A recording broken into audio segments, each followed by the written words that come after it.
మన లైఫ్ ఎంత దారుణంగా తయారైపోయిందంటే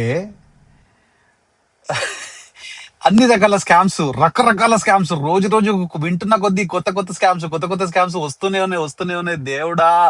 ఇవన్నీ వీటి గురించి ఎలా తప్పించుకోవాలనేది నాకు అసలు అర్థం కావట్లేదు సీరియస్లీ అప్పుడప్పుడు. సరే, లేటెస్ట్ గా మళ్ళీ నేను విన్న స్కామ్ ఏంటంటే, ఆ, మీ ఇంటికి ఒక పార్సల్ వస్తుంది. మింత్రాదో, ఫేస్బుక్, మన ఫ్లిప్కార్ట్‌దో, లేపోతే అమెజాన్‌దో ఏదో ఒక పార్సెల్ వస్తుంది. అది క్యాష్ ఆన్ డెలివరీ ఉంటది. మీ అడ్రస్ మీదనే వస్తుంది. అంతా బానే ఉంటుంది. మీరు కూడా ఏమంటారు, ఏదో పెట్టిట్టలే, నేను ఈ మధ్యన చాలా ఆర్డర్‌లు పెడుతున్నా కదా అని చెప్పేసి క్యాష్ ఇచ్చేసి తీసేసుకుంటారు పార్సెల్. ఆ పార్సెల్ తీసుకున్న తర్వాత ఏమైతది? ఓపెన్ చేసి చూస్తే ఆ పార్సెల్ అసలు మీరు ఆర్డర్ పెట్టలేదు. ఆ ప్రోడక్ట్ ఏంటో మీకు తెలియదు. ఏదో డమ్మీ ప్రోడక్ట్ ఉంటది. తిక్కుమాల ప్రోడక్ట్ ఉంటది. ఆ ప్రోడక్ట్ మీరు తీసేసుకున్నారు. ఆల్రెడీ డబ్బులు పే చేసేసిండ్రు. అరే! ఇట్లా కాదే, ఇది నాది కాదే, నేను పెట్టలేదు ఆర్డర్ అని చెప్పేసి రియలైజ్ అయిపోయి ఇమ్మీడియట్‌గా ఏం చేస్తారు? ఆడికి ఫోన్ చేసి, భయ్యా ఇది నాది కాదు, ఇది రిటర్న్ తీసుకపో, లేకపోతే అమెజాన్‌లో రిటర్న్ తీసుకో అని అమెజాన్, ఫ్లిప్‌కార్ట్, మింత్రా వీటన్నిటిలో చెక్ చేస్తారు. ఎక్కడ చూసినా కూడా మీరు ఆ ప్రోడక్ట్ పెట్టినట్టు ఉండదు.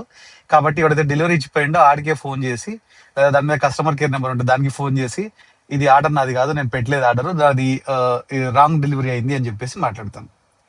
ఒక ఓటీపీ వచ్చింది. ఆ ఓటీపీ ఇవ్వండి. There ends the matter. ఆ తర్వాత ఏం చెప్తారు మీకు బాగా తెలుసు. డబ్బులన్నీ మీ బ్యాంక్‌లోనని ఖాళీ. ఇదొక స్కామ్. రెండో స్కామ్ ఏంటంటే, ఎందుకంటే స్కాములు చెప్పి చెప్పి నాకే బోర్ కొడుతుంది. బట్ స్టిల్ ఎక్కడో ఒక చోట ఎవరికో పనికొస్తా అని చెప్పి చెప్తున్నాను. ఇంకో స్కామ్ ఏంటంటే, హోటల్‌లోకి వెళ్తే ఈ మధ్యన పాష్‌గా క్యూఆర్ కోడ్ ఇచ్చేసి దీన్ని స్కాన్ చేసుకోండి మెనూ వస్తదని చెప్తుంది కదా! ఎప్పుడు ఒకవేళ క్యూఆర్ కోడ్ ఇస్తే ఆడిది స్కాన్ చేస్తే డైరెక్ట్ గా మెనూ ఓపెన్ కావాలి మీకు తప్ప. ఒక ఏపీకే ఫైల్ అడిగింది అనుకోండి, డౌన్లోడ్ చేసుకోండి, some XYZ APK file download చేసుకుంటే మీకు మెనూ ఓపెన్ అవుతుంది అనుకున్నారు అని చెప్పారనుకోండి, దేర్ ఇన్స్ ద మ్యాటర్. అది ఫ్రాడ్. ఆడు మాల్వేర్ ఎక్కిస్తున్నాడు మన ఫోన్ లో. సో కాబట్టి క్యూఆర్ కోడ్ స్కాన్ చేసినప్పుడు డైరెక్ట్ గా మెనూ రావాలి. లేదు మెనూ రావట్లేదు అనుకోండి, వానికి ఫోన్ చేసి వాడిని పిలిచి, వెయిటర్ని పిలిచి, ఒరే బాబు నాకు ఇది అంత వద్దు, నువ్వు మెనూ పట్టుకుంటా, లేదా నువ్వే నీ ఫోన్లలో ఆన్ చేసి మెనూ ఇచ్చేయి నాకు అని చెప్పేసి తీసుకోండి. అంతే తప్ప అనవసరంగా స్కాముల్లో ఇరికి క్యూఆర్ కోడ్లు ఆ గట్రాలు స్కాన్ చేసి మాల్వేర్లు అన్ని ఫోన్లో ఎక్కించుకొని తర్వాత డబ్బులు పోగొట్టుకోవడము, లాస్ అవడము.